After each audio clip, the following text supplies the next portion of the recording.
नमस्कार प्रेक्षकांनो, ठरलं तर मग मालिकेमध्ये अर्जुन आणि सायलीवर खूप मोठं संकट येताना तुम्हाला दिसणार आहे.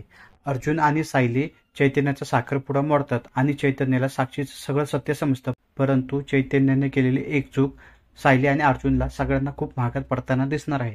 तर प्रेक्षकांनो, तुम्हाला माहितीच असेल की अर्जुन साक्षीच्या विरोधात असल्याने चैतन्य त्याच्यावर खूप भडकत असतो आणि याच रागात तो घरी येतो आणि साक्षी जेव्हा बोलते की अर्जुन आणि सायली आयडियल कपल आहे, तेव्हा हा चैतन्य बोलून जातो की ते आयडियल कपल सोडा, खरं कपल सुद्धा नाहीये, त्याने स्वतःच्या सोयीनुसार लग्न केले. यानंतर मग चैतन्य बोलून जातो की त्याने कॉन्ट्रॅक्ट मॅरेज केलं आहे.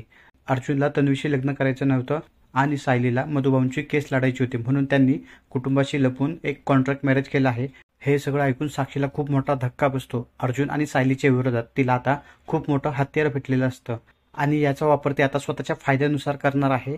आणि आता ही साक्षी अर्जुन आणि सायलीचं जे कॉन्ट्रॅक्ट मॅरेज झालं आहे याचा हत्यार वापरून या दोघांना ब्लॅकमेल करून स्वतःचं काम करून घेताना तुम्हाला दिसू शकते आणि त्यांना सांगू शकते की तुम्ही जर माझं काम केलं नाही तर हे तुमचं सगळं सत्य आम्ही तुमच्या कुटुंबाला सांगू, त्यानंतर जे काय होईल त्याला जबाबदार तुम्ही असेल. आता पाहू या सगळ्या गोष्टी सायली आणि अर्जुन तसेच चैतन्य कशा सांभाळतो ते. चैतन्याने खरंच आयतं कोलेज साक्षीच्या हाती दिलेलं आहे.